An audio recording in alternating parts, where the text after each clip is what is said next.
সুপ্রিয় দর্শক, আসসালামু আলাইকুম। সবাইকে স্বাগত জানাচ্ছি আজকের গুরুত্বপূর্ণ সংবাদে।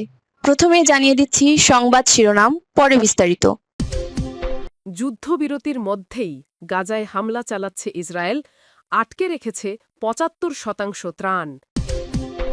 এদিকে এবার নাইজেরিয়ায় সামরিক অভিযানের হুমকি ট্রাম্পের। তারপর থাকছে ক্যারিবিয়ায় যুক্তরাষ্ট্রের অতিরিক্ত শক্তি প্রয়োগের নিন্দা রাশিয়ার। সর্বশেষ থাকছে তালেবান সরকারকে না জানিয়েই ২ আফগানের মৃত্যুদণ্ড কার্যকর করেছে ইরান। আপনি শুনছেন সংবাদ শিরোনাম, এখন বিস্তারিত। তার আগে ছোট্ট একটা অনুরোধ, যদি আপনি মানবতার পক্ষে থাকেন, যদি গাজার নিষ্পাপ শিশুদের কান্না আপনার হৃদয় ছুঁয়ে যায়, তাহলে নীরব থাকবেন না। আজ যখন আকাশ জুড়ে ধোঁয়া, মাটি জুড়ে রক্ত, তখন আপনার কণ্ঠটাই হতে পারে আশার আলো। নিচে লিখুন, গাজায় শান্তি চাই। আর যদি চান মানবতার পক্ষে এমন সত্য সংবাদ আগে জানতে, তাহলে এখনই সাবস্ক্রাইব করুন। বেল, আপনার এক ক্লিকই হতে পারে এক শিশুর বাঁচার প্রতিধ্বনি। চলুন বিস্তারিত জানি। যুদ্ধবিরতির মধ্যেই গাজায় হামলা চালাচ্ছে ইসরায়েল, আটকে রেখেছে ৭৫% ত্রাণ। কথিত যুদ্ধবিরতির মধ্যেও গাজা জুড়ে চলছে আগুনের নৃত্য। উত্তর থেকে দক্ষিণ সর্বত্রই ইসরায়েলি সেনাদের বিমান হামলা, গোলাবর্ষণ আর ধ্বংসযজ্ঞ। দখলদার বাহিনীর এই নিরবিচ্ছিন্ন হামলায় ভেঙে পড়ছে ঘরবাড়ি, ধ্বংস হচ্ছে হাসপাতাল আর নিহত হচ্ছে অসংখ্য নারী আর শিশু। বার্তা সংস্থা মেহের জানায়, রবিবার দক্ষিণ গাজার খান ইউনিসে ইসরায়েলির আর্টিলারির ভয়াবহ গোলাবর্ষণে কেঁপে ওঠে পুরো এলাকা। একই সময়ে উত্তর গাজার জাবালিয়া ও পূর্বাঞ্চলও কাঁপে ধারাবাহিক গুলিবর্ষণে।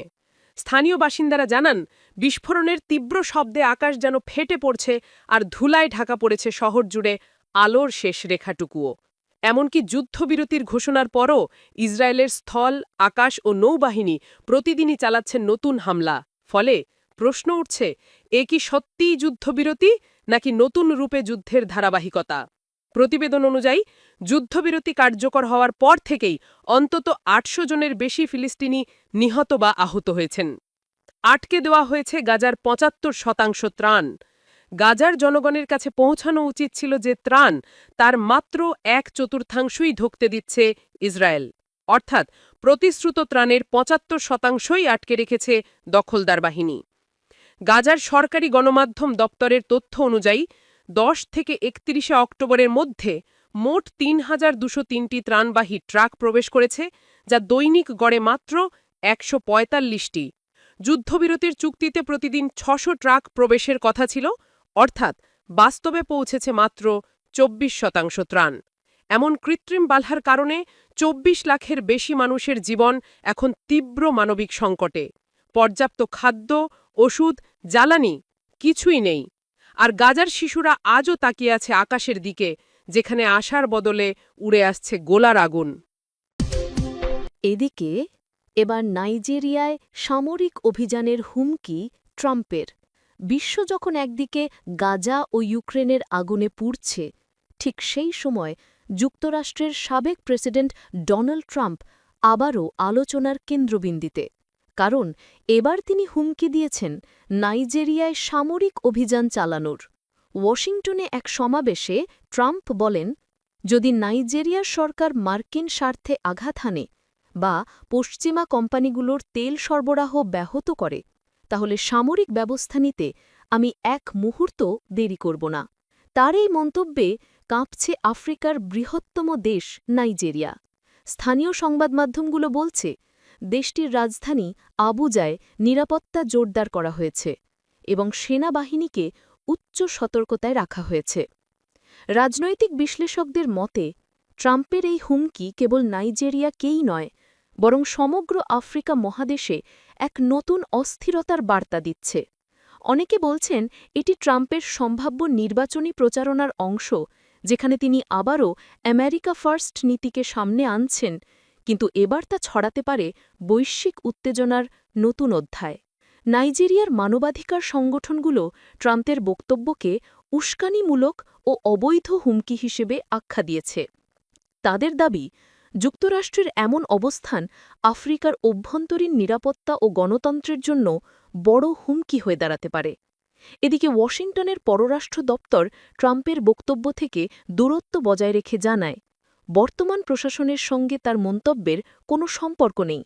তবে প্রশ্ন থেকে যায়, এক সাবেক মার্কিন প্রেসিডেন্টের মুখ থেকে এমন যুদ্ধের হুমকি, এ কি কেবল রাজনীতির ভাষা, নাকি নতুন কোনো সাম্রাজ্যবাদী পরিকল্পনার আভাস? ক্যারিবিয়ায় যুক্তরাষ্ট্রের অতিরিক্ত শক্তি প্রয়োগের নিন্দা রাশিয়ার। বিশ্বজুড়ে উত্তেজনার আগুন যখন ছড়িয়ে পড়ছে, তখন এবার নতুন করে তীব্র প্রতিক্রিয়া জানিয়েছে রাশিয়া। কারণ যুক্তরাষ্ট্রের সাম্প্রতিক ক্যারিবীয় অভিযানে রাশিয়া বলছে, এটা শুধুই আত্মরক্ষার নাম করে অন্য দেশের সার্বভৌমত্বে হস্তক্ষেপ।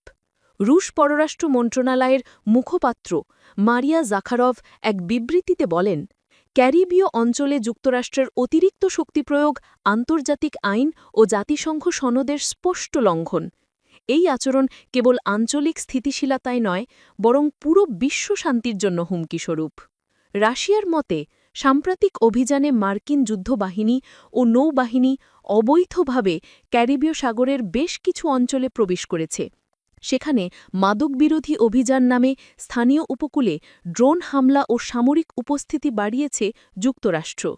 কিন্তু মস্কোর দাবি, এই অভিযান আসলে ওয়াশিংটনের প্রভাব বিস্তারের অংশ, যা কিউবা ও ভেনেজুয়েলাকে ভয় দেখানোর কৌশল।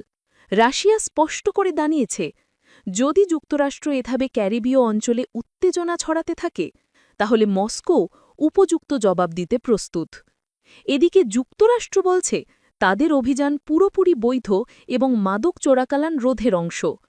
তবে আন্তর্জাতিক বিশ্লেষকরা বলছেন, ক্যারিবীয় এখন নতুন করে পরিণত হচ্ছে বড় শক্তিগুলোর প্রভাব বিস্তারের পরীক্ষাগারে। রাশিয়ার এই কড়া বিবৃতি আন্তর্জাতিক অঙ্গনে এক নতুন ভূ-রাজনৈতিক টানাপোড়েনের ইঙ্গিত দিচ্ছে।